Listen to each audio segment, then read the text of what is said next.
Yonder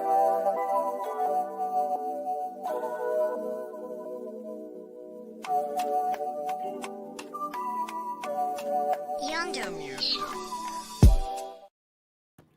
Hey, what's happening, y'all, and welcome back. This is Julian Long, and tonight is Tuesday, February 9th, and this is Storytime with Julian. If you are joining us for the first time, welcome. I'm so glad that you're here. If you are one of our regulars and you've been here before and you did this before, welcome back. I'm so glad to have you back. And regardless of whether this is your first time or your 50th, or your 77th, because this is, in fact, our 77th episode, whatever time this is, I want you to do a thing for me right now. I want you to tag somebody, especially if you know somebody who likes Alice Walker or if you know somebody who loves Alice Walker. I want you to tag somebody right now and invite them to the show. Now, if you are watching us on Facebook, you have every opportunity to tag and tag and tag, and you can do a watch party and you can share this link. And I want you to do whatever you can do, because if you're here, that means either you enjoy this experience or you expect to enjoy this experience. And if either of those are true, how dare you be so selfish as to keep it to yourself?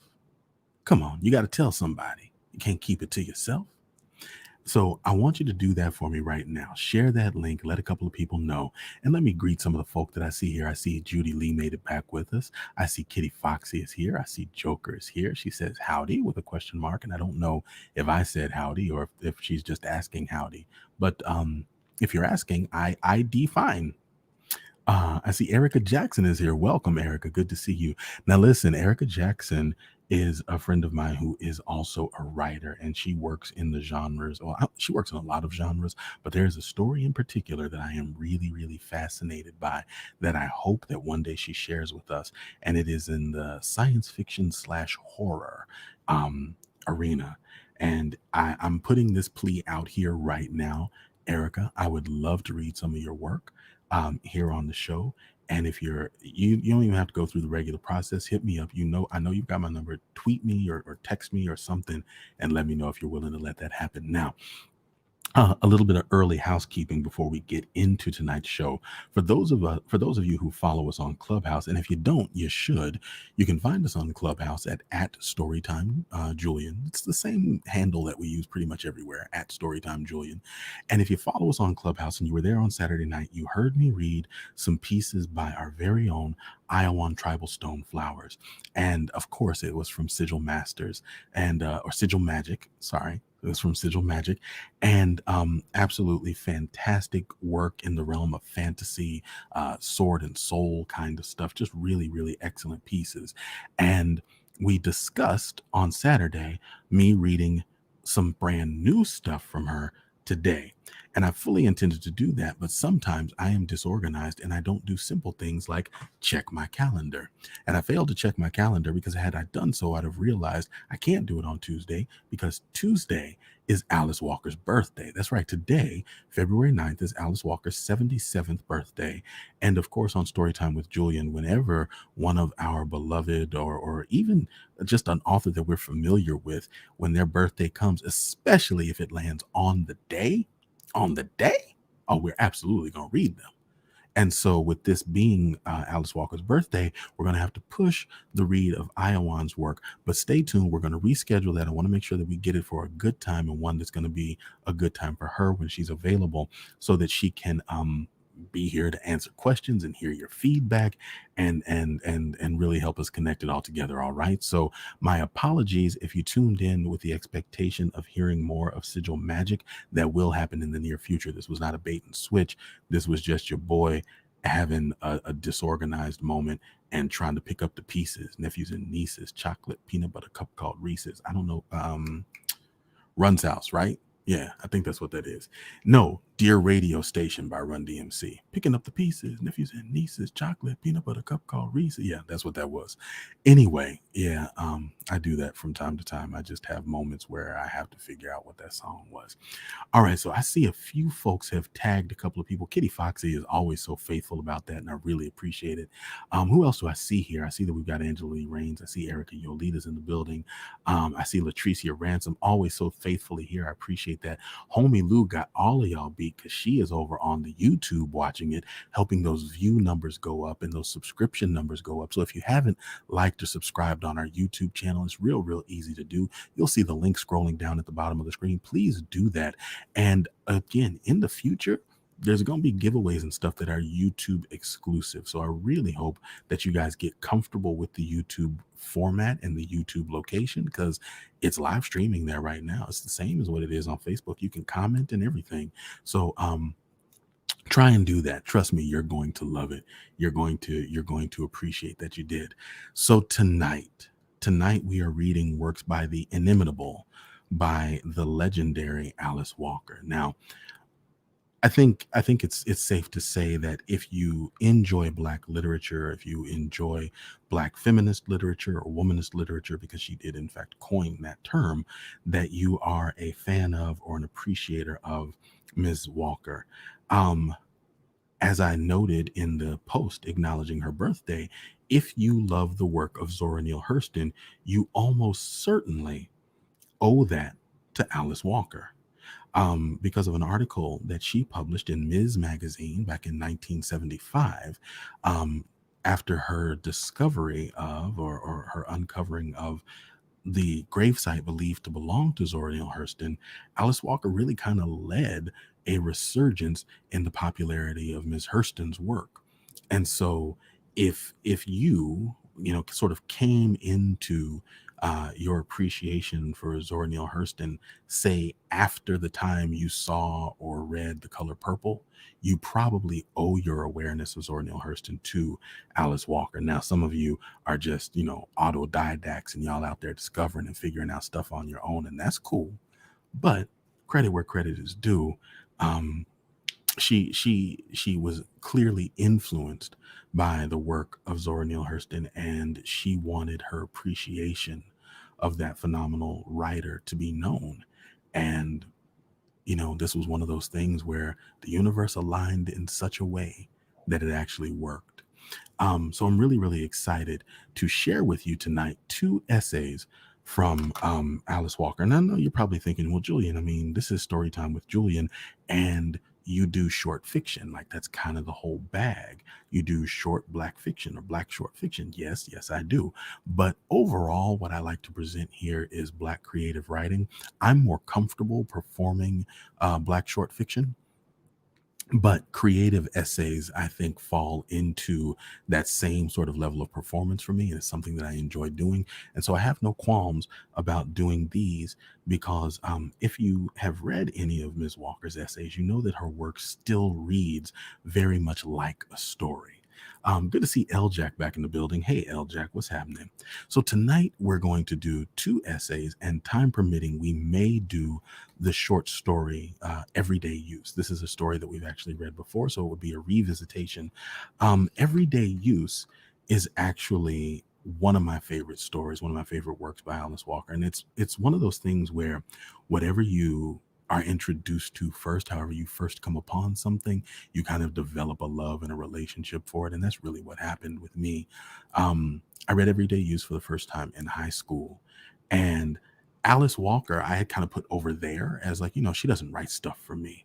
But when I read Everyday Use, I heard my mother's voice, you know, like I heard there were certain rhythms and cadences that felt so familiar and so much like home that I was enchanted. And so I was like, okay, this is not over there.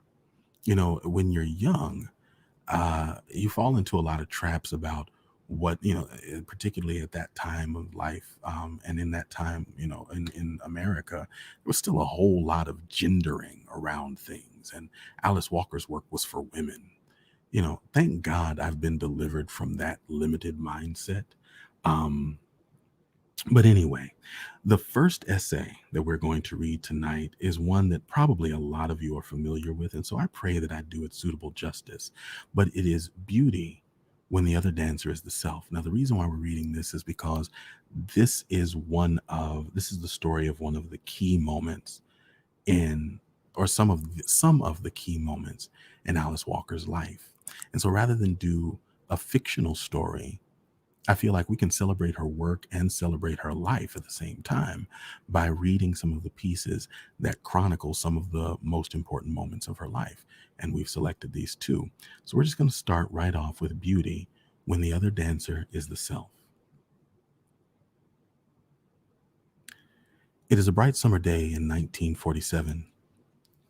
My father is a fat, funny man with beautiful eyes and a subversive wit, is trying to decide which of his 8 children he will take with him to the county fair. My mother, of course, will not go. She is knocked out from getting most of us ready. I hold my neck stiff against the pressure of her knuckles as she hastily completes the braiding and ribboning of my hair. My father is the driver for the rich old white lady up the road. Her name is Miss May. She owns all the land for miles around, as well as the house in which we live.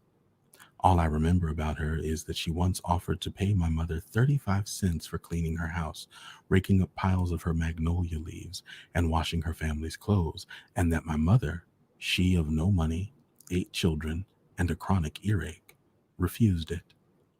But I do not think of this in 1947. I am 2.5 years old. I want to go everywhere my daddy goes. I am excited at the prospect of riding in a car. Someone have told me fairs are fun. That there is room in the car for only 3 of us doesn't faze me at all. Whirling happily in my starchy frock, showing off my biscuit polished patent leather shoes and lavender socks, tossing my head in a way that makes my ribbons bounce, I stand, hands on hips before my father. "Take me, Daddy," I say with assurance. "I'm the prettiest." Later, it does not surprise me to find myself in Miss May's shiny black car, sharing the back seat with the other lucky ones. Does not surprise me that I thoroughly enjoy the fair. At home that night, I tell the unlucky ones all I can remember about the merry-go-round, the man who eats live chickens, and the teddy bears, until they say, "That's enough, baby Alice. Shut up now and go to sleep." It is Easter Sunday, 1950. I am dressed in a green flocked scalloped hem dress handmade by my adoring sister Ruth that has its own smooth satin petticoat and tiny hot pink roses tucked into each scallop. My shoes, new T-strap patent leather, again highly biscuit polished. I am 6 years old and have learned one of the longest Easter speeches to be heard that day, totally unlike the speech I said when I was 2. Easter lilies, pure and white, blossom in the morning light. When I rise to give my speech, I do so on a great wave of love and pride and expectation. People in the church stop rustling their new crinolines.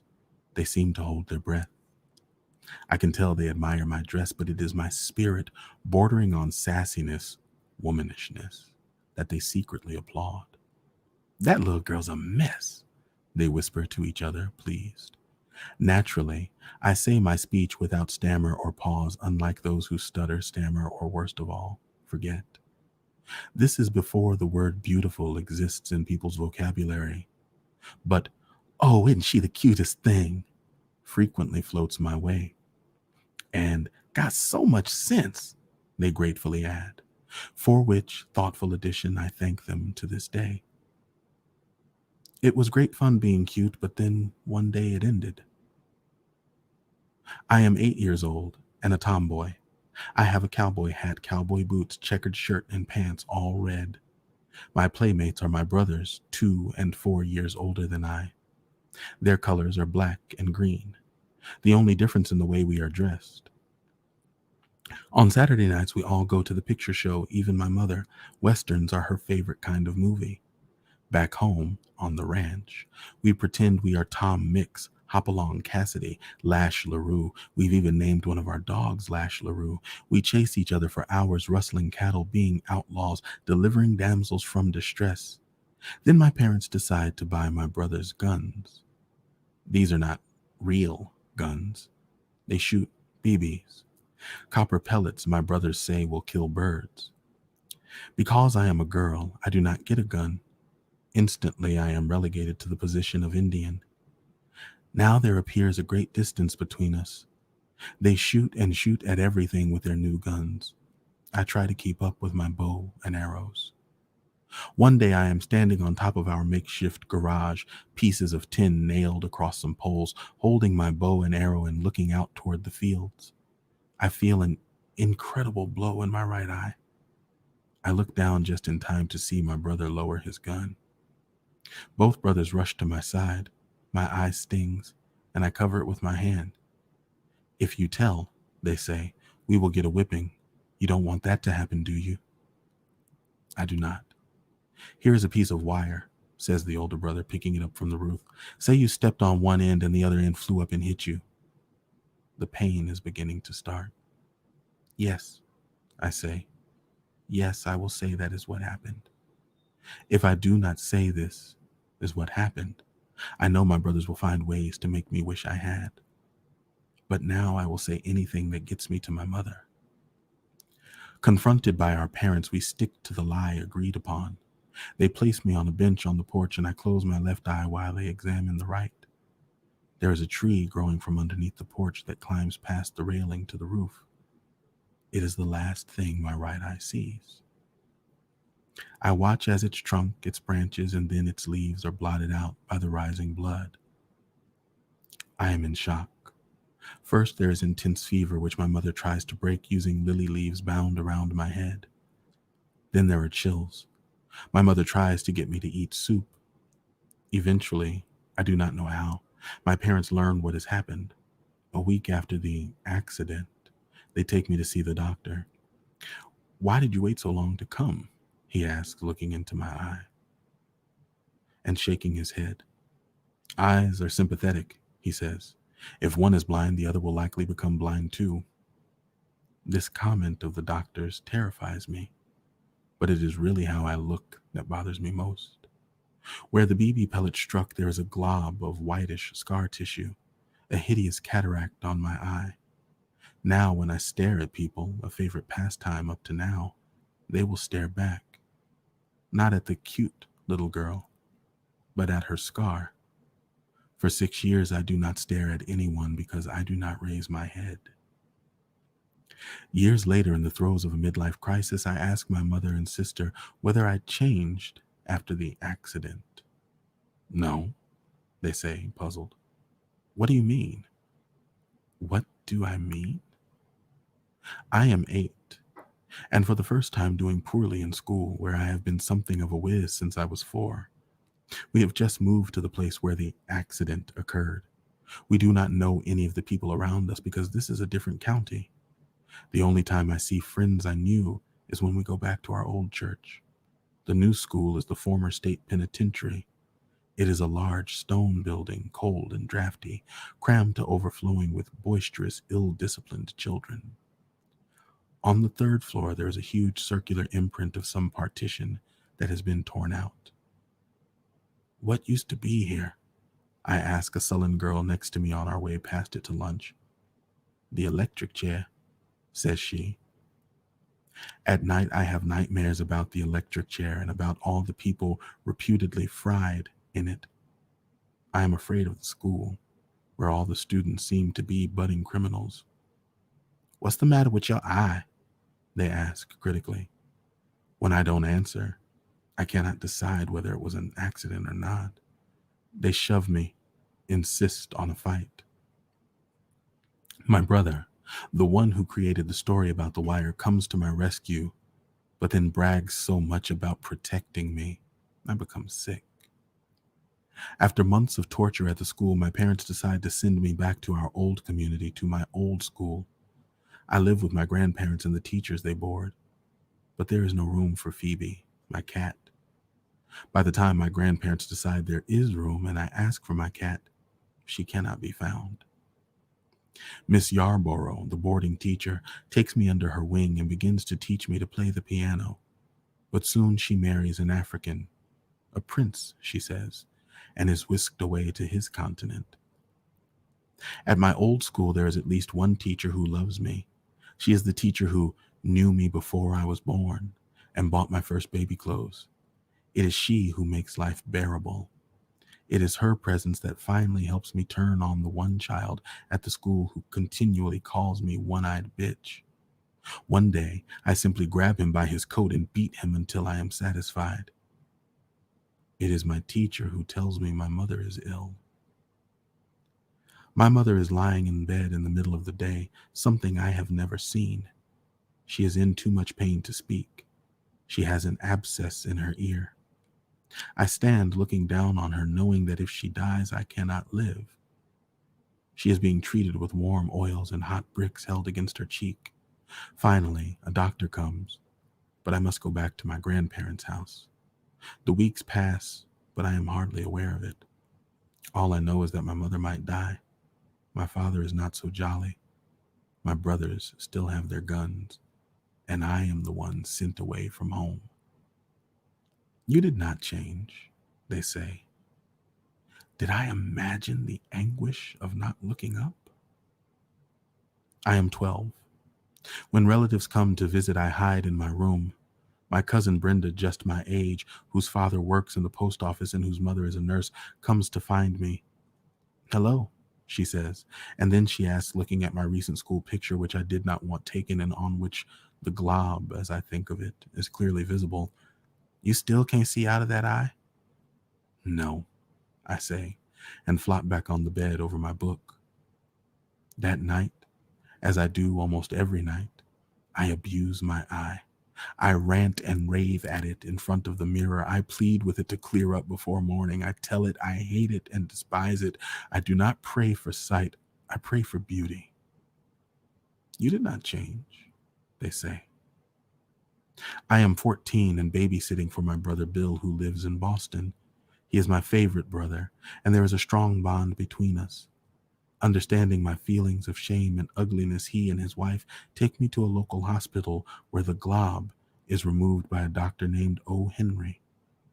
There is still a small bluish crater where the scar tissue was, but the ugly white stuff is gone. Almost immediately, I become a different person from the girl who does not raise her head, or so I think. Now that I've raised my head, I win the boyfriend of my dreams.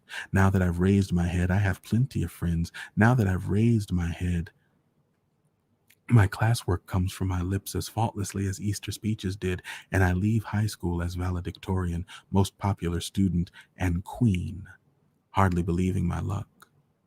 Ironically, the girl who was voted most beautiful in our class, and was later shot twice through the chest by a male companion, using a real gun, while she was pregnant. But that's another story in itself. Or is it? You did not change, they say. It is now 30 years since the accident. A beautiful journalist comes to visit and to interview me. She is going to write a cover story for her magazine that focuses on my latest book. Decide how you want to look on the cover, she says. Glamorous or whatever. Never mind glamorous. It is the whatever that I hear. Suddenly, all I can think of is whether I will get enough sleep the night before the photography session. If I don't, my eye will be tired and wander, as blind eyes will. At night in bed with my lover, I think up reasons why I should not appear on the cover of a magazine. My meanest critics will say I've sold out, I say. My family will now realize I write scandalous books. But what's the real reason you don't want to do this? He asks. Because in all probability, I say in a rush, my eye won't be straight. It will be straight enough, he says. Then, besides, I thought you'd make peace with that. And suddenly, I remember that I have. I remember. I am talking to my brother Jimmy, asking if he remembers anything unusual about the day I was shot. He does not know I consider that day the last time my father, with his sweet home remedy of cool lily leaves, chose me, and that I suffered and raged inside because of this. Well, he says, all I remember is standing by the side of the highway with Daddy, trying to flag down a car. A white man stopped, but when Daddy said he needed somebody to take his little girl to the doctor, he drove off. I remember. I am in the desert for the first time. I fall totally in love with it. I am so overwhelmed by its beauty. I confront for the first time consciously the meaning of the doctor's words years ago. Eyes are sympathetic. If one is blind, the other will likely become blind too. I realize I have dashed about the world madly, looking at this, looking at that, storing up images against the fading of the light. But I might have missed seeing the desert. The shock of that possibility and gratitude for over 25 years of sight sends me literally to my knees. Poem after poem comes, which is perhaps how poets pray. On sight. I am so thankful I have seen the desert and the creatures in the desert and the desert itself. The desert has its own moon, which I have seen with my own eye. There is no flag on it. Trees of the desert have arms, all of which are always up. That is because the moon is up, the sun is up, also the sky, the clouds, the stars, none with flags. If there were flags, I doubt the trees would point. Would you? But mostly, I remember this. I am 27, and my baby daughter is almost 3. Since the birth, I have worried about her discovery that her mother's eyes are different from other people's. Will she be embarrassed? I think. What will she say? Every day she watches a television program called Big Blue Marble. It begins with a picture of the earth as it appears from the moon. It is bluish, a little battered looking, but full of light, with whitish clouds swirling around it. Every time I see it, I weep with love, as if it is a picture of Grandma's house. One day, when I am putting Rebecca down for her nap, she suddenly focuses on my eye. Something inside me cringes, gets ready to try to protect myself. All children are cruel about physical differences, I know from experience, and that they don't always mean to be is another matter. I assume Rebecca will be the same. But no. She studies my face intently as we stand, her inside and me outside her crib. She even holds my face maternally between her dimpled little hands, then looking every bit as serious and lawyer-like as her father, she says, as if it may just have possibly slipped my attention, "Mommy, there's a world in your eye." As in, don't be alarmed or do anything crazy. And then, gently, but with great interest, "Mommy, where did you get that world in your eye?" For the most part, the pain left then. So what if my brothers grew up to buy even more powerful pellet guns for their sons and carry real guns themselves? So what if a young Morehouse man once nearly fell off the steps of Trevor Arnett Library because he thought my eyes were blue? Crying and laughing, I ran to the bathroom while Rebecca mumbled and sang herself to sleep. Yes, indeed, I realized, looking into the mirror. There was a world in my eye, and I saw that it was possible to love it, that in fact, for all it had taught me of shame and anger and inner vision, I did love it. Even to see it drifting out of orbit in boredom or rolling up out of fatigue, not to mention floating back at attention and excitement, bearing witness, a friend has called it. Deeply suitable to my personality, and even characteristic of me. That night, I dream I am dancing to Stevie Wonder's song Always. The name of the song is really As, but I hear it as Always. As I dance, whirling and joyous, happier than I've ever been in my life, another bright-faced dancer joins me. We dance and kiss each other and hold each other through the night. The other dancer has obviously come through all right, as I have done. She is beautiful, whole, and free. And she is also me. And thus endeth the story. So, for those of you who are just joining, I forgot to put up the banner for it. But what you've just heard, let me go ahead and pop that up now. What you just heard was Beauty, When the Other Dancer is the Self by Alice Walker. And this is an essay that she wrote about an event from her childhood that became one of those marking events that changes the course of your life. one of those defining moments when she was shot in the eye. And throughout that piece, the word accidentally is in quotes. She was shot in the eye accidentally by one of her brothers. Um, that was such a pleasure to read. And you, I think you can see what I was talking about when I said that even her essays read like stories. Like, no, it's not fiction, but there's an element of story and narrative in this. Let me go back and try and capture some of your comments. Um, Angel Monique says that Alice Walker said, "There is no book more important to me than this one about their eyes were watching God." And I can see that. And I see that Joker and Kamisha Umstead both co sign that.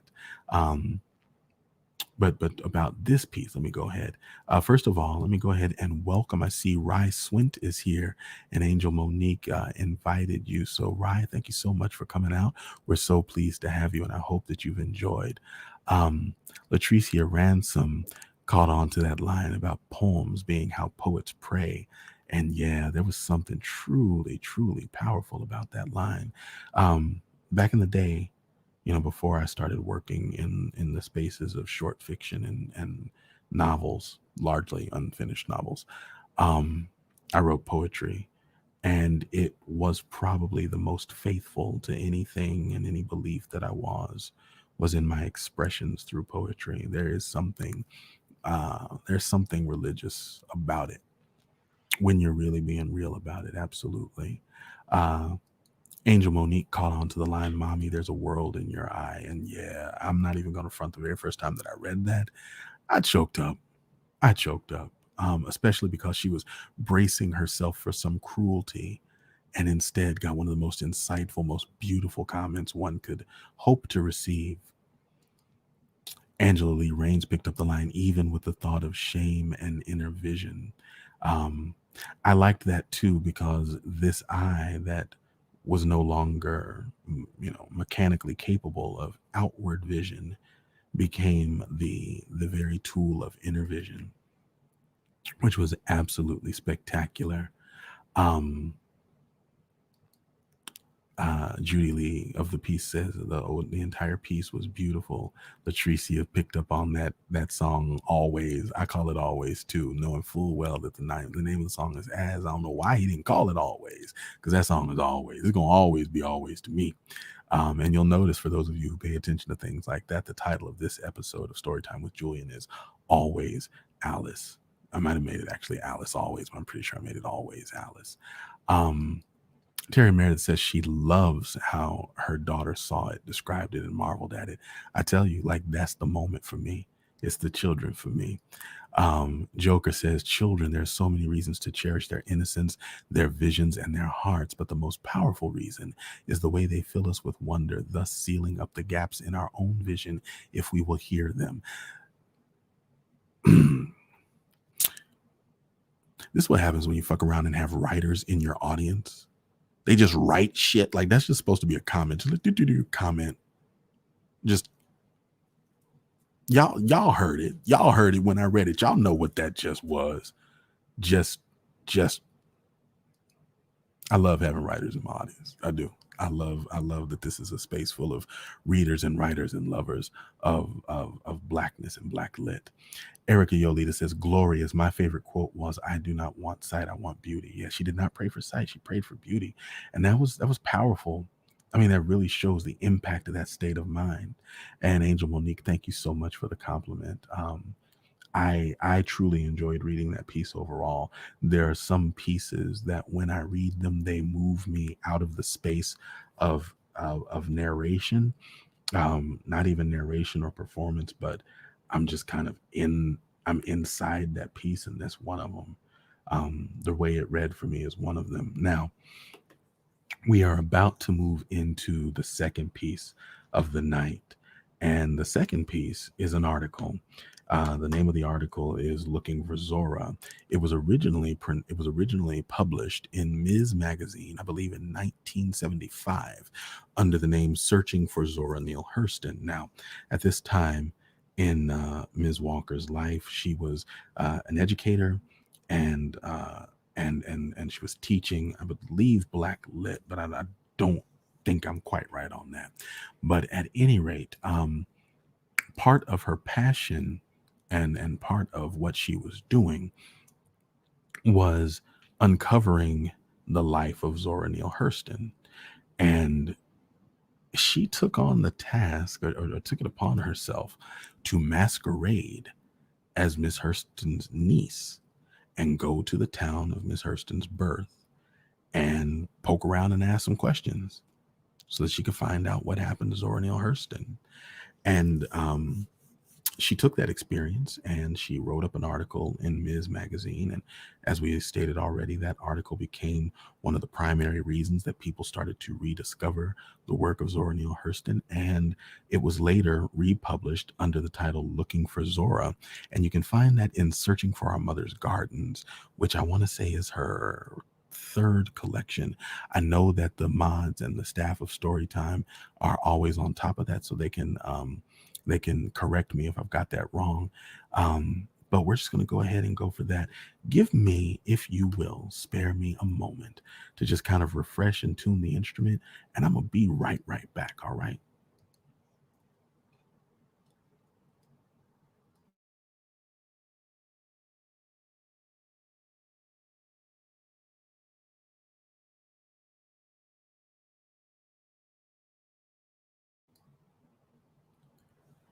All right. We are back. Now, as always, whenever I put up an overlay, sometimes the camera freezes. So I think y'all might be looking at a really strange looking picture of me. I have no idea what's actually showing up on the camera. And I think it's anyway, I'm not going to worry about what's on camera. What we're going to do is worry about what I'm about to read to you all. So give me just a moment to pull up the next article and we'll begin.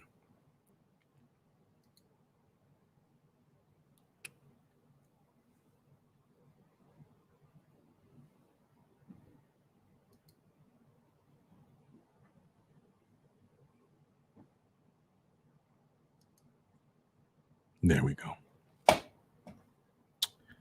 On January 16th, 1959, Zora Neale Hurston, suffering from the effects of a stroke and writing painfully in longhand, composed a letter to the editorial department of Harper and Brothers, inquiring if they would be interested in seeing, quote, the book I am laboring upon at present, A Life of Herod the Great. 1 year and 12 days later, Zora Neale Hurston died without funds to provide for her burial. A resident of the St. Lucie County, Florida welfare home, she lies today in an unmarked grave in the segregated cemetery in Fort Pierce, Florida, a resting place generally symbolic of the Black writer's fate in America.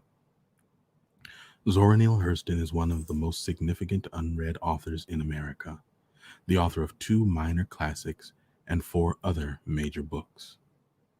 Robert Hemingway, Zora Hurston and the Eatonville Anthropology, in The Harlem Renaissance Remembered.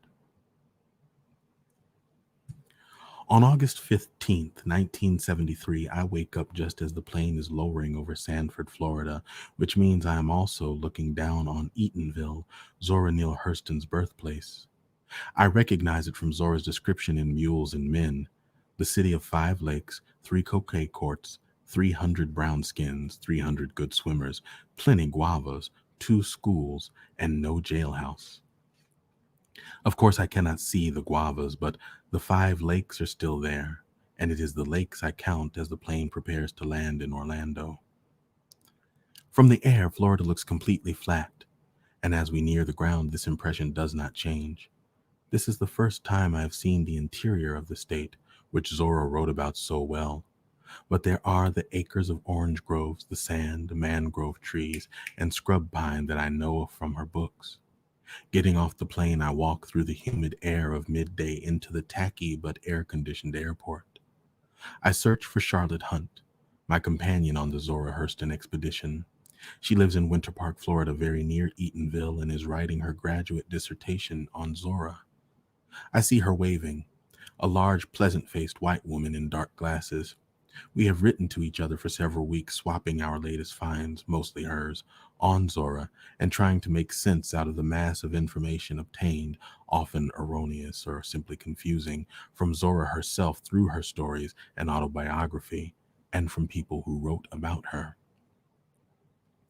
Eatonville has lived for such a long time in my imagination that I can hardly believe that it will be found existing in its own right. But after 20 minutes on the expressway, Charlotte turns off and I see a small settlement of houses and stores set with no particular pattern in the sandy soil off the road. We stop in front of a neat gray building that has two fascinating signs: Eatonville Post Office and Eatonville City Hall. Inside the Eatonville City Hall half of the building, a slender, dark brown skinned woman sits looking through letters on a desk. When she hears we are searching for anyone who might have known Zora Neale Hurston, she leans back in thought. Because I don't wish to inspire foot dragging in people who know something about Zora they're not sure they should tell, I have decided on a simple but I feel profoundly useful lie. I am Miss Hurston's niece, I prompt the young woman, who brings her head down with a smile. I think Miss Mosley is about the only one still living who might remember her, she says. Do you mean Mathilda Mosley? The woman who tells those woman is smarter than man lies in Zora's book? Yes, says the young woman. Mrs. Mosley is real old now, of course, but this time of day she should be at home. I stand at the counter looking down on her, the first Eatonville resident I have spoken to. Because of Zora's books, I feel I know something about her. At least I know what the town she grew up in was like years before she was born. Tell me something, I say. Do the schools teach Zora's books here? No, she says. They don't. I don't think most people know anything about Zora Neale Hurston or know anything of the great things she did. She was a fine lady. I've read all of her books myself, but I don't think any of the other folk in Eatonville have. Many of the church people around here, as I understand it, says Charlotte in a murmured aside, thought Zora was pretty loose. I don't think they appreciated her writing about them. Well, I say to the young woman, thank you for your help. She clarifies her direction to Mrs. Mosley's house and smiles as Charlotte and I turn to go. The letter to Harper's does not expose a publisher's rejection of an unknown masterpiece, but it does reveal how the bright promise of the Harlem Renaissance deteriorated for many of the writers who shared in its exuberance. It also indicates that the personal tragedy of Zora Neale Hurston, Bernard graduate, author of 4 novels, 2 books of folklore, 1 volume of autobiography, the most important collector of Afro-American folklore in America, reduced by poverty and circumstance to seek a publisher by unsolicited mail. Robert Hemway. Zora was born in 1901 or 1902 or 1903, depending on how old she felt herself to be at the time someone asked. Librarian, Bachinke Library, Yale University. The Mosley house is small and white and snug. Its tiny yard nearly swallowed up by oleanders and hibiscus bushes. Charlotte and I knock on the door. I call out, but there is no answer. This strikes us as peculiar. We have had time to figure out an age for Mrs. Mosley, not dates or a number, just old. I am thinking of a quivery, bedridden invalid when we hear the car. We look behind us to see an old black and white Buick, paint peeling and grill work rusty, pulling into the drive. A neat old lady in a purple dress and with white hair is straining at the wheel. She is frowning because Charlotte's car is in the way. Ms. Mosley looks at us suspiciously. Yes, I knew Zora Neale, she says, unsmiling with a rather cold stare at Charlotte, who I imagine feels very white at the moment. But that was a long time ago, and I don't want to talk about it. Yes, ma'am, I murmur, bringing all my sympathy to bear on the situation. Not only that, Miss Mosley continues, I've been sick, been in the hospital for an operation, ruptured artery. The doctors don't believe I was going to live, but you see me alive, don't you? Looking well, too, I comment. Ms. Mosley is out of her car, a thin, sprightly woman with the nice gold-studded false teeth, uppers and lowers. I like her because she stands there straight beside her car with a hand on her hip and her straw pocketbook on her arm. She wears white T-strap shoes with heels that show off her well-shaped legs. I am 82 years old, she says, and I just can't remember things the way I used to. Anyhow, Zora Neale left here to go to school, and she never really came back to live. She'd come here for material for her books, but that was all. She spent most of her time down in South Florida. You know, Mrs. Mosley, I saw your name in one of Zora's books. You did? She looks at me with only slightly more interest. I read some of her books a long time ago, but then people got to borrowing and they borrowed them all away. I could send you a copy of everything that's being reprinted, I offer. Would you like me to do that? No, Miss Mosley says promptly. I don't read much anymore. Besides, all of that was so long ago. Charlotte and I settle back against the car in the sun.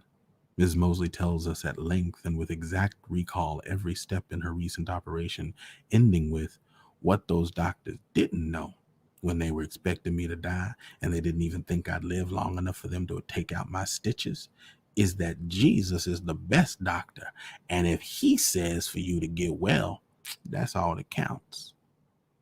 With this philosophy, Charlotte and I murmur quick assent. Being Southerners and church bred, we've heard that belief before. But what we learn from Ms. Mosley is that she does not remember much beyond the year 1938. She shows us a picture of her father and mother and says that her father was Joe Clark's brother. Joe Clark, as every Zora Hurston reader knows, was the first mayor of Eatonville. His fictional counterpart is Jody Starks of Their Eyes Were Watching God. We also got directions to where Joe Clark's store was, where Club Eaton is now. Club Eaton, a long orange-beige night spot we had seen along the main road, is apparently famous for good times, and it regularly had by all. It is, perhaps, the modern equivalent of the store porch, where all the men of Zora's childhood came to tell lies, that is, black folk tales, that were made and used on the spot, to take a line from Zora. As for Zora's exact birthplace, Mrs. Mosley has no idea. After I have commented on the healthy growth of her hibiscus bushes, she becomes more talkative. She mentions how much she loved to dance and when she was a young woman, and talks about how good her husband was when he was alive. She says she was completely happy because he allowed her to be completely free. I was so free I had to pinch myself sometimes to tell if I was a married woman. Relaxed now, she tells us about going to school with Zora. Zora and I went to the same school. It's called Hungerford High now. It was only to the 8th grade, but our teachers were so good that by the time you left, you knew college subjects. When I went to Morris Brown in Atlanta, the teachers there were just teaching me the same things I'd already learned right in Eatonville. I wrote Mama and told her I was going to come home and help her with the babies. I wasn't learning anything new. Tell me something, Ms. Mosley, I asked. Why do you suppose Zora was against integration?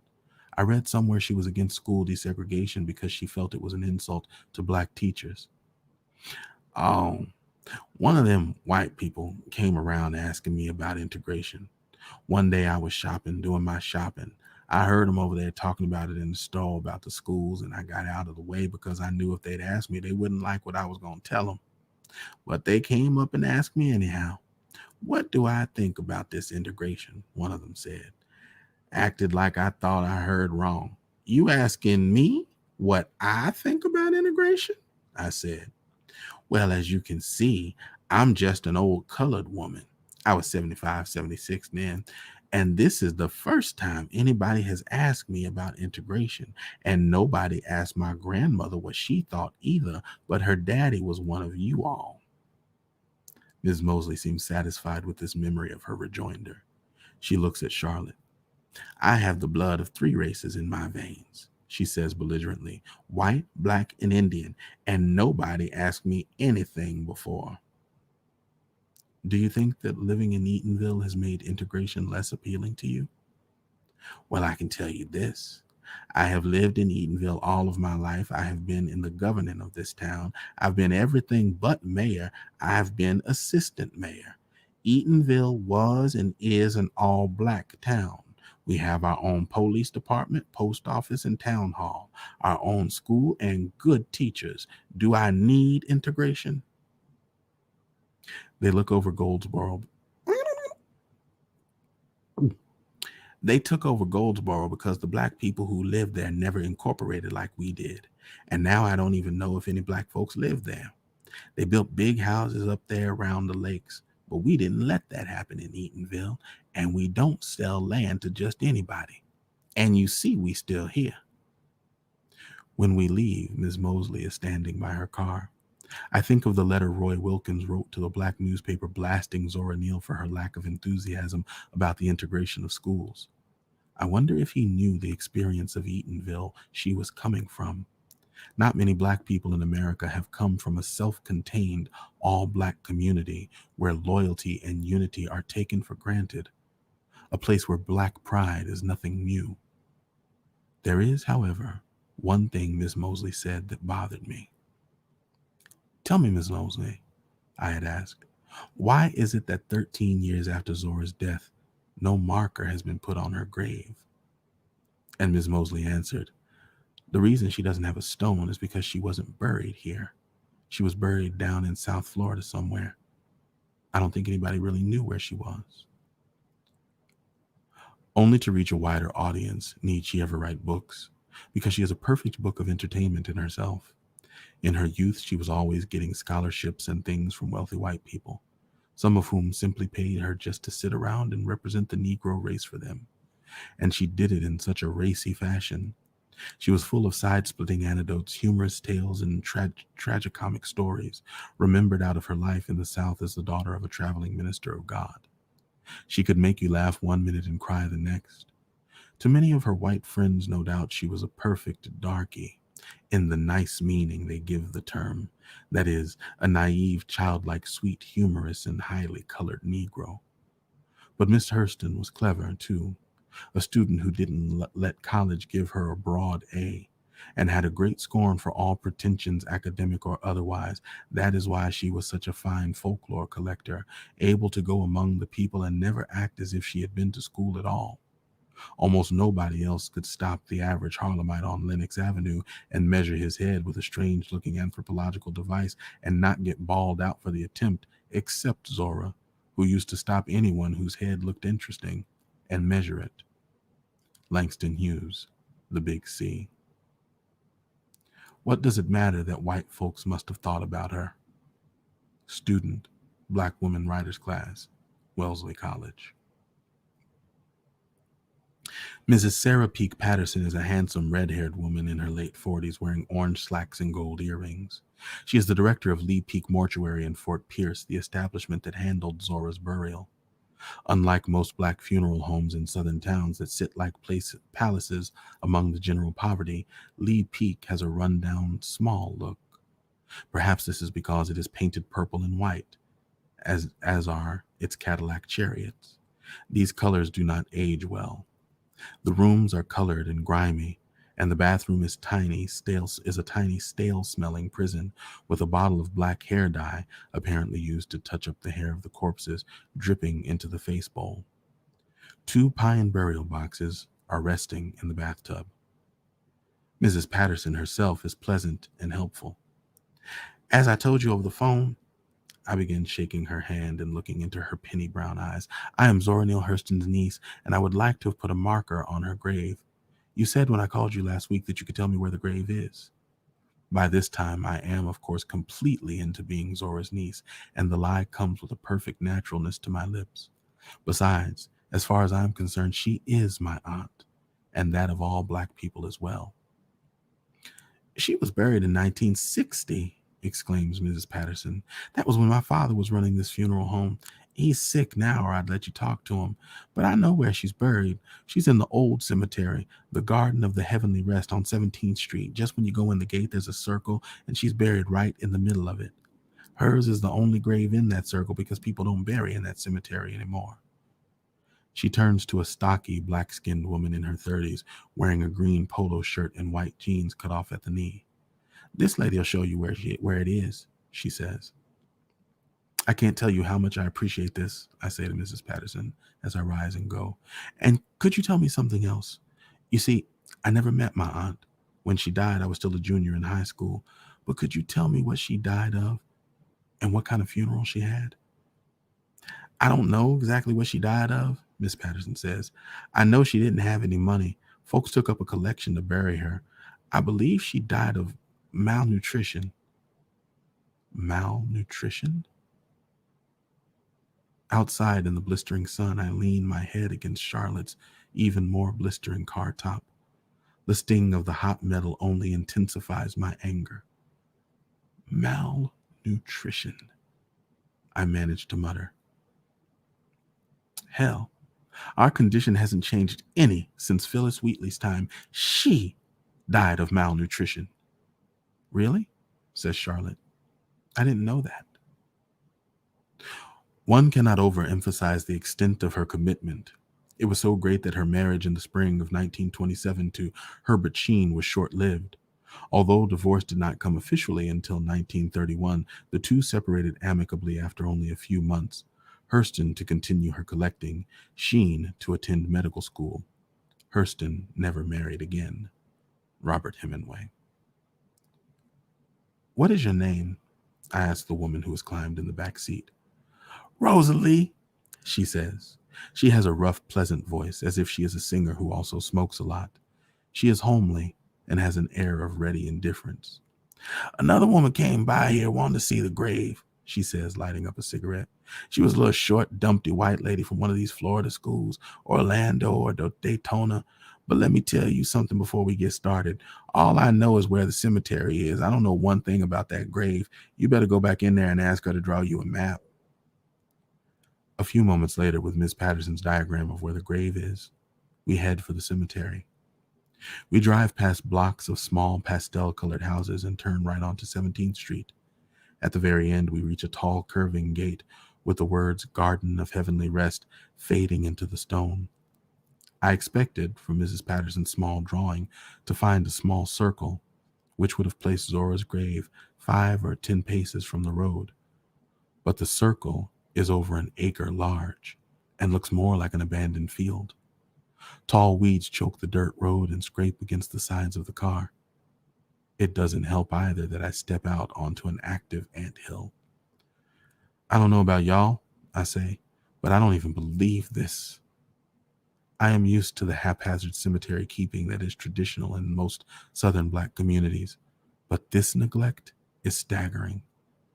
As far as I can see, there is nothing but bushes and weeds, some as tall as my waist. One grave is near the road, and Charlotte elects to investigate it. It's fairly clean and belongs to somebody who died in 1963. Rosalie and I plunge into the weeds. I pull my long dress up to my hips.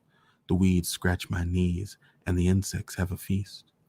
Looking back, I see Charlotte standing resolutely near the road. Aren't you coming? I call.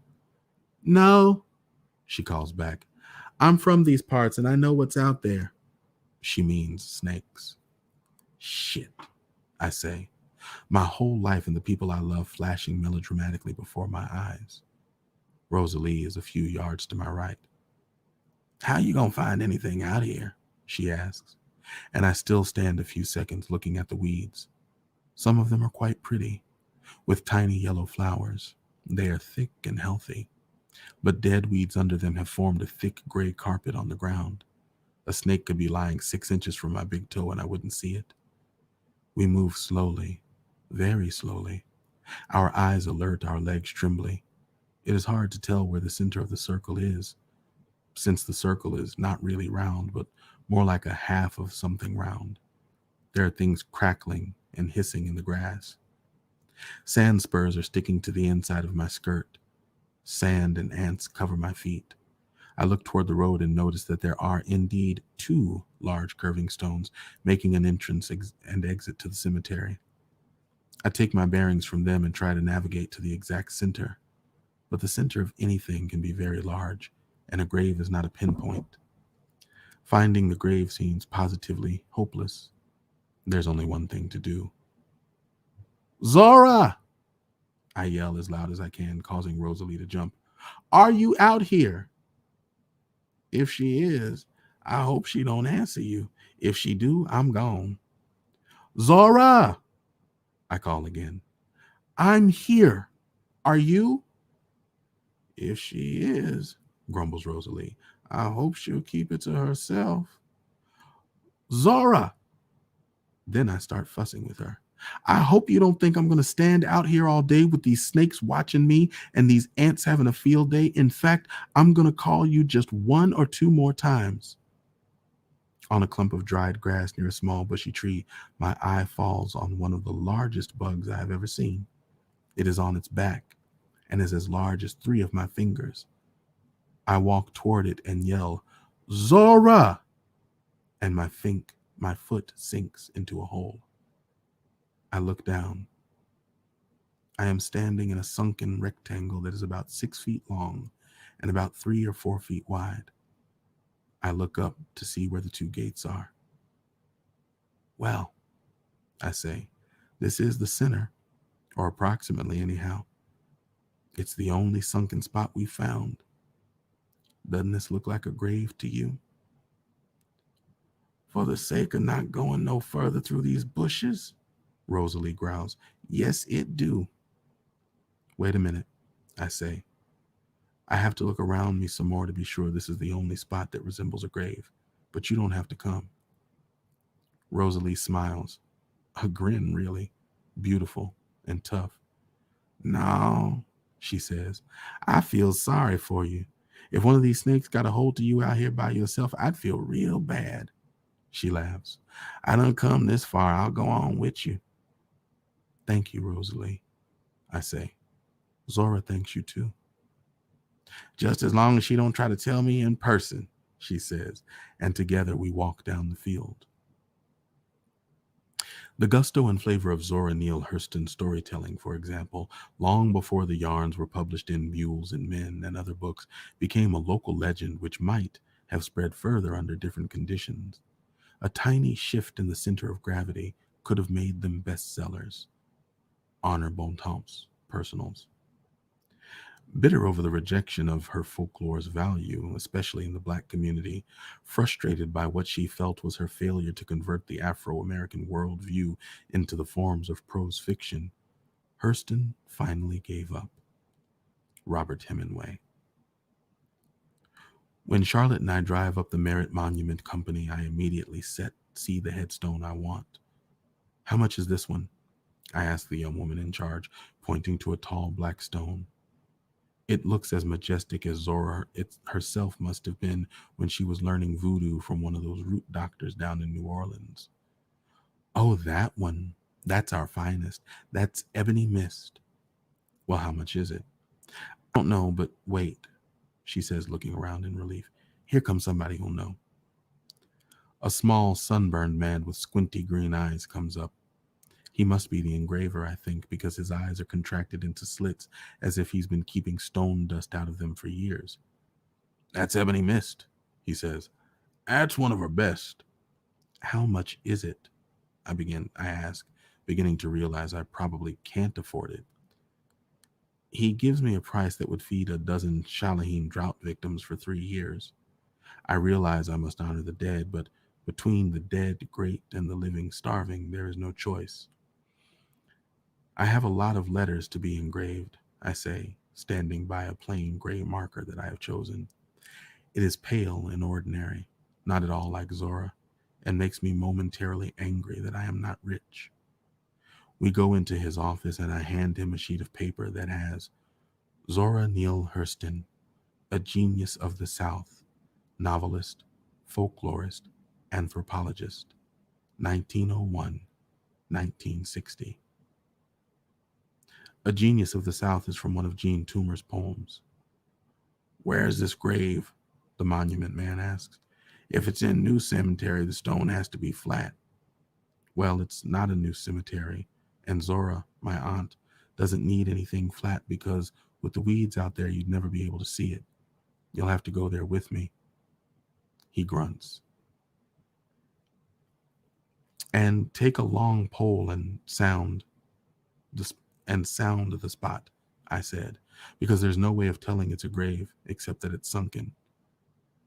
Well, he says after taking my money and writing up a receipt in the full awareness that he's the only monument dealer for miles.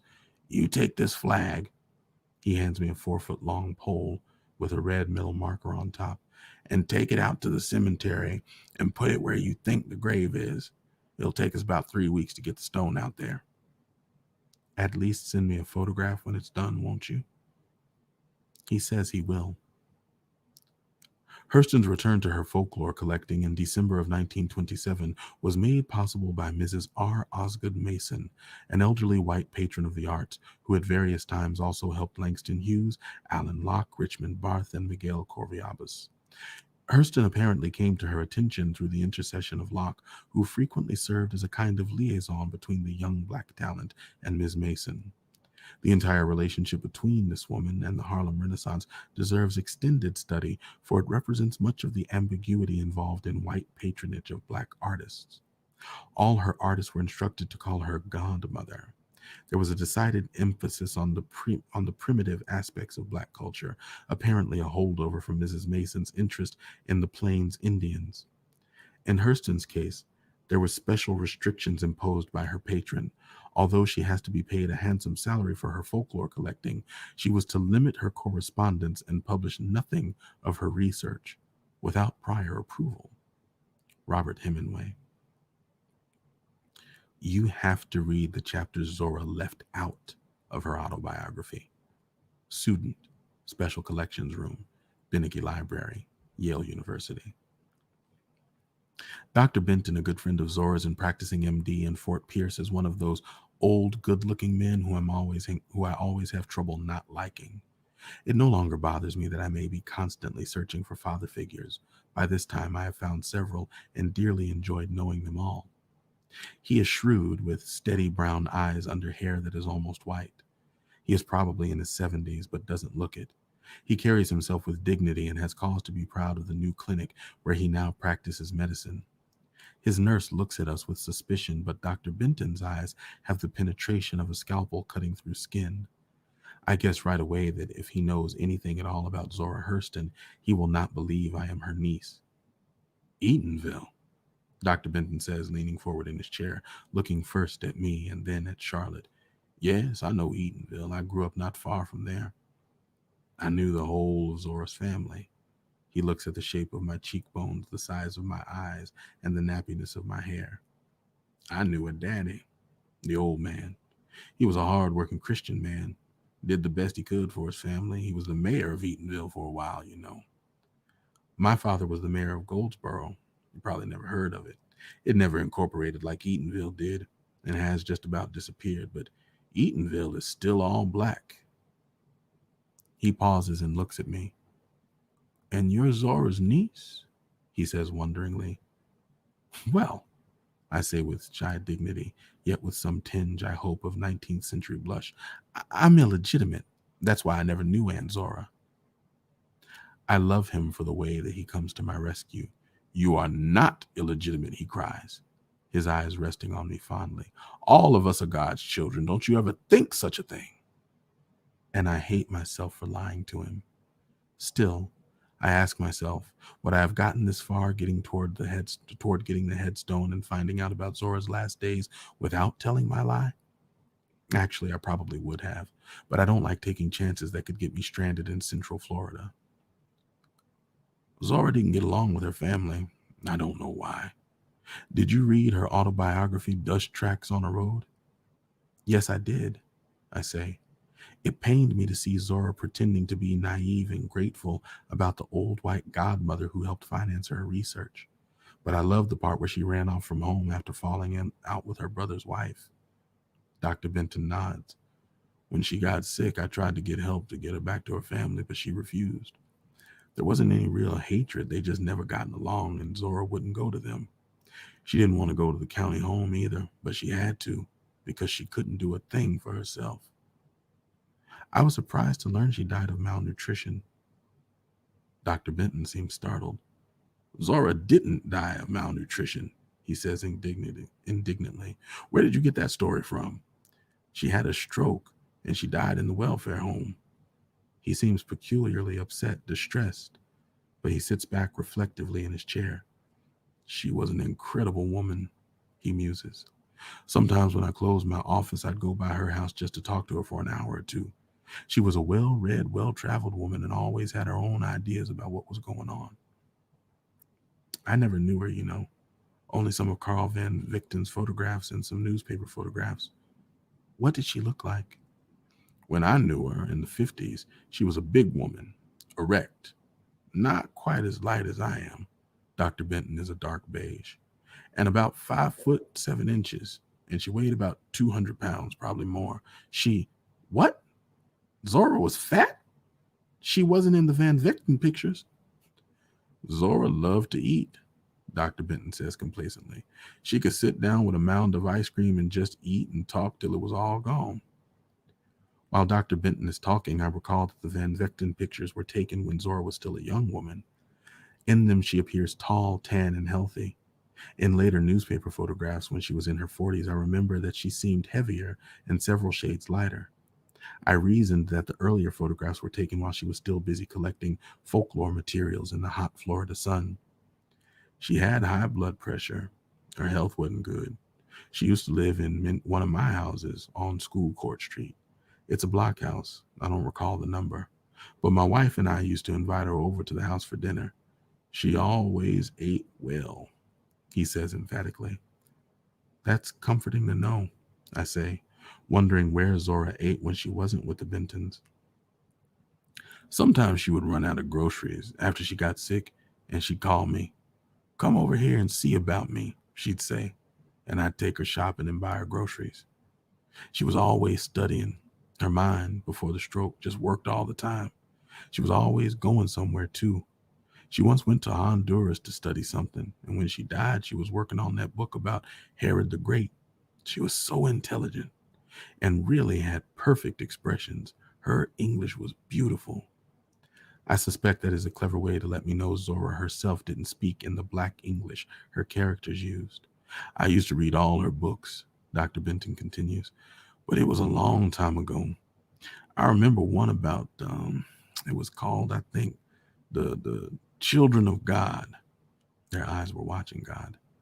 And I remember Janie and Teapot, tea cake, and the mad dog riding on the cow, and that hurricane bit old Teapot on the cheek. I am delighted that he remembers even this much of the story, even if the names are wrong. But seeing his affection for Zora, I feel I must ask him about her burial. Did she really have a pauper's funeral? She didn't have a pauper's funeral, he says with great heat.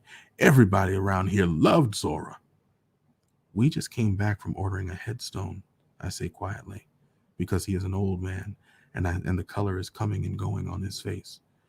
But to tell the truth, I can't be positive what I found at the grave. All I know is the spot I found was the only grave-sized hole in the area. I remember it wasn't near the road, Dr. Benton says more calmly. Some other lady came by here and we went out looking for a grave, and I took a long iron stick and poked all over that part of the cemetery, but we didn't find anything. Some took pictures of the general area. Do the weeds still come up to your knees? And beyond, I murmur. This time there isn't any doubt. Dr. Benton feels ashamed. As he walks us to our car, he continues to talk about Zora. She couldn't really write much near the end. She had the stroke and it left her weak. Her mind was affected. She couldn't think about anything for long. She came here from Daytona. I think she owned a houseboat over there. When she came here, she sold it. She lived on that money. Then she worked as a maid for an article on maids she was writing. And she worked for the Chronicle, writing the horoscope column. I think black people here in Florida got mad at her because she was for some politician they was against. She said this politician built schools for blacks while the one they wanted just talked about it. And although Zora wasn't egotistical, what she thought, and generally what she thought, she said. When we leave Dr. Benton's office, I realize I have missed my plane back home to Jackson, Mississippi. That being so, Charlotte and I decide to find the house Zora lived in before she was taken to the county welfare home to die. From among the many notes, Charlotte locates a letter of Zora's that she has copied and carries the address, 1734 School Court Street. We ask several people for directions. Finally, two old gentlemen in a dusty gray Plymouth offer to lead us there. School Court Street is not paved, and the road is full of mud puddles. It is dismal and squalid. redeemed only by the brightness of the late afternoon sun. Now I can understand what a block house is.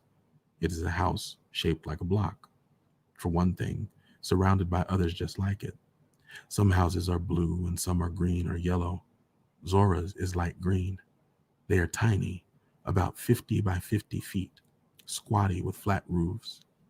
The house Zora lived in looks worse than the others, but that is its only distinction. It also has three ragged and dirty children sitting on the steps. Is this where y'all live? I ask, aiming my camera. No, ma'am, they say in unison, looking at me earnestly. We live over yonder. This Miss So-and-so's house, but she in the hospital. We chatter inconsequentially while I take more pictures. A car drives up with a young black couple in it. They scowl fiercely at Charlotte and don't look at me with any friendliness either. They get out and stand in the doorway across the street. I go up to them to explain. Did you know Zora and Hurston used to live right across the street from you? I ask. Who? They stare at me blankly, then become curiously attentive, as if they think I made the name up. They are both afroed, and he is somberly dashiki'd. I suddenly feel frail and exhausted. It's too long a story, I say. But tell me something. Is there anybody on this street who's lived here for more than 13 years? That old man down there, the young name says, pointing. Sure enough, there's a man sitting on his steps 3 houses down. He has graying hair and is very neat, but there is a weakness about him. He reminds me of Mrs. Turner's husband in Their Eyes Were Watching God. He's rather vanishing looking, as if his features have been sanded down. In the old days, before black was beautiful, he was probably considered attractive because he has wavy hair and light brown skin. But now, well, light skin has ceased to be its own reward. After the preliminaries, there is only one thing I want to know. Tell me something, I begin, looking down at Zora's house. Did Zora like flowers? He looks at me queerly. As a matter of fact, he says, looking regretfully at the bare, rough yard that surrounds her former house, she was crazy about them. And she was a great gardener. She loved azaleas and that running and blooming vine, morning glories. And she really loved that night-smelling flower, gardenia. She kept a vegetable garden year-round, too. She raised collards and tomatoes and things like that. Everyone in this community thought well of Miss Hurston. When she died, people all up and down this street took up a collection for her burial. We put her away nice. Why didn't somebody put up a headstone? Well, one was never requested. Her and her family didn't get along. They didn't even come to the funeral. And she lived down there by herself? Yeah, until they took her away. She lived with just her and her companion, Sport. My ears perk up. Who? Sport. Her dog. He was our only companion. He was a big brown and white dog. When I walk back to the car, Charlotte is talking to the young couple on their porch. They are relaxed and smiling. I told them about the famous lady who used to live across the street from them, says Charlotte as we drive off. Of course, they had no idea Zora ever lived, let alone that she lived across the street. I think I'll send some of her books to them. That's real kind of you, I say. I am not tragically colored. There is no great sorrow dammed up in my soul nor lurking behind my eyes. I do not mind at all. I do not belong to the sobbing school of Negrohood who hold that nature somehow has given them a low-down, dirty deal and whose feelings are all hurt about it. No, I do not weep at the world. I am too busy sharpening my oyster knife. Zora Neale Hurston, How It Feels to Be Colored. World Tomorrow, 1928. There are times, and finding Zora Hurston's grave was one of them, when normal responses of grief, horror, and so on do not make sense because they bear no real relation to the depth of emotion one feels. It was impossible for me to cry when I saw the field full of weeds where Zora is. Partly, this is because I have come to know Zora through her books, and she was not a teary sort of person herself. But partly, too, It is because there is a point at which even grief feels absurd. And at this point, laughter gushes up to retrieve sanity. It is only later, when the pain is not so direct a threat to one's own existence, that what was learned in that moment of comical lunacy is understood. Such moments rob us of both youth and vanity, but there are also the times when greater disciplines are born. And thus endeth the story. So, for those of you all who stuck around, thank you. I know we're a little bit past our normal time, but you just heard Looking for Zora by Alice Walker. And that piece can be found reprinted several places, but it was first reprinted under the title Looking for Zora in the collection Searching for Our Mother's Gardens. You know, Alice Walker has written so much in her time, and there are so many different books to recommend, that what I'm going to recommend is not necessarily that you go pick up one particular collection, but if you have not really delved into the work of Alice Walker, if all you know is The Color Purple, ask about her. Legit, go to your local bookstore, especially if you can get to your local black bookstore. Mask up.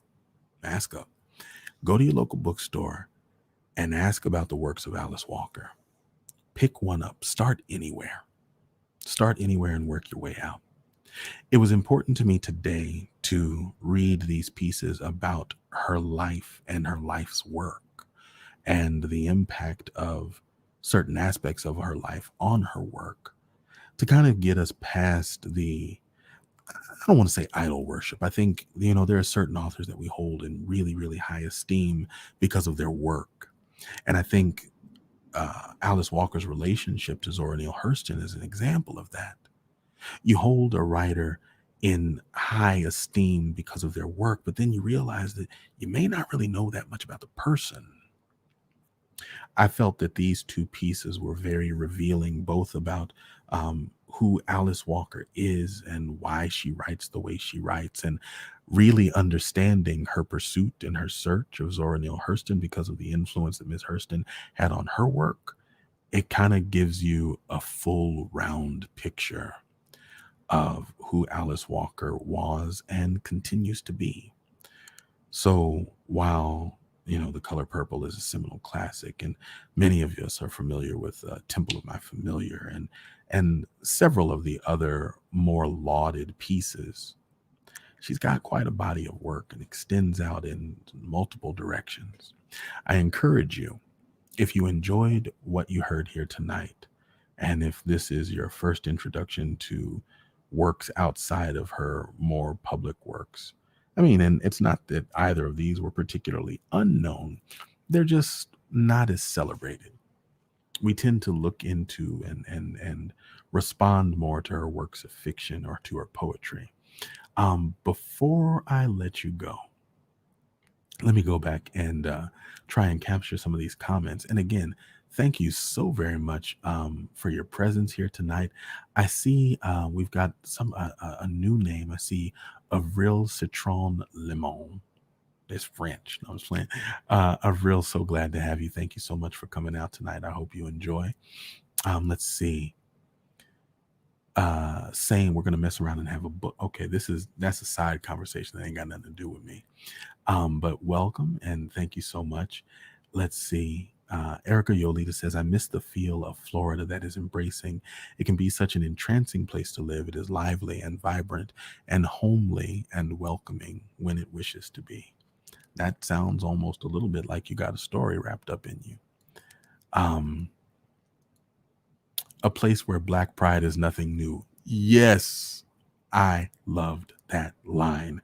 Man, when I listened to the way that Eatonville was described and how it managed to be a haven and an enclave of blackness, ongoing blackness, and how they intentionally preserved that, I got hype, and it made me think, just like, I thought a lot, and I thought about Cross River. I thought about the fictional town that Rihanna Milcar Scott has created in Insurrections and in The World Does Not Require You, and how here we are. This place existed, a place that was intentionally and deliberately black. It's Black Incorporated. There is just something really potent about that. I dug it. I dug it. So Angela Lee, thank you for calling out that line and reminding me to cite that because that was incredible. Joker, along those same lines, says, I have always longed for my own Eatonville. Each reading or hearing of this article strengthens that longing. I dig it. I dig it. I dig it. Let's see. Angel Monique says, Joker, I grew up in, and I think this is a part of y'all's private conversation, but it's on screen now. So, Joker, I grew up in one, and they integrated our school, and I was bussed out of my school that sat on the corner of my street. My house sat on. It's probably 10% not us to this day. After Katrina, probably 5% not us in home ownership. We still govern. I really kind of want to dig into that more. So I'm going to be perusing the rest of these comments to unpack that conversation a little later on after the after story. That article is indeed tragically beautiful, and but not tragically colored. Not tragically colored. I like that. Thank you for pointing that out, Kamisha Umstead. Judy Lee, thank you so much. It's been my pleasure. It is always my pleasure. This is probably, Tuesday and Thursdays are really some of the highlights of my week. Period. Point blank. So thank you so much for stopping by and for staying. You can, should you want to purchase one collection in particular, you can find In Search of Our Mother's Gardens, Womanist Prose and Other Works by Alice Walker at Harriet's Bookshop, and you can click that link if you're on Facebook. If you're on YouTube, we're going to have to get you to go on and write that down and find it on your own. Please, though, do subscribe, follow, and share our pages. And listen, y'all are doing a great job inviting your friends. I appreciate that so much. Keep doing that thing. All right. Keep inviting your friends. Keep letting people know about the experiences that you have with Storytime with Julian. And also, if you've got some suggestions, I take those too. If you want to suggest a book or a topic for the pre-read, you can tweet that to me. Tweet that to me and keep the conversation going. If you're not following us on Twitter, do that, please. I want to talk to y'all. I want to meme with y'all. I want to see what else y'all got going on. You can find us on Twitter and on Instagram at StorytimeJulian. You can find us on Clubhouse at Storytime. You can find us on Clubhouse at Storytime Julian. Yes. So do that. We would love to hear from you. And if you want to see the kind of foolishment that I'm up to on the Twitters, you can find me at Magnet for Awesome over there. And if you would like to support this beyond sharing your experiences and telling friends and liking and subscribing, all of which are tremendously important. But if you want to help us buy books and share books and get swag and things like that so that we can continue building this up, you can always support Tip Your Griot at Cash App. You can find us at #Storytime Julian. All of that money goes directly into this show, directly into supporting and promoting the writers that we are able to bring up through this show. So please, ma'am, please, sir, thank you so much for anything that you do in support. It is well appreciated. Angel Monique, thank you so much for the compliments. It is much appreciated. It was my pleasure. Alice Walker has been one of my faves for a long time, and it was an honor to be able to do this. Joker, you are 100% right. The way that she can write an essay that sounds like a piece of a novel, that sounds like short fiction, that has that kind of rhythm to it. Yeah, it is a gift. It is a gift. And the picture that we get of Miss Hurston is a powerful one. And I'm glad, I'm grateful that we now have a broader, fuller picture of the woman as she was outside of her research, outside of her anthropology, outside of her creative works. There was a whole person there. You heard how them ears perked up about her companion, or who now, or who? What now? What name was? Say what? And it turned out to be her little puppy, but that was something. Rice Swint, a new addition to the Storytime with Julian fam. Thank you so much for coming out, and thank you for commenting. I love this. Come on in this house, put your feet up, talk to folk. These are your folk here. Absolutely do that. Rice says, I really enjoyed the readings. Thank you. I only know a little of Alice Walker's work. Love it. Well, I hope that this encourages you to discover and uncover more. Thank you about the awesomeness fighting to escape. This is it, y'all. We're going to go ahead and close it out. Thank you so much for spending the evening with us. I am Julian. This has been Story Time with Julian. If you are a part of the after story, we are going to open up a room in about 5 minutes. I'm probably going to keep it short, but do just want to spend a little bit of time with y'all, chopping it up about the work that we've just read. If you're not in the after story but want to be, we are going to be making some changes. So follow us on Clubhouse because that's probably going to be the first place you're going to start seeing opportunities open up for the after story. And we'll take it a little bit further after that. This has again been Storytime with Julian. We will see you again on Thursday, bringing out something new. All right. Thank you so much for coming out. Have a beautiful night. Here comes our closing.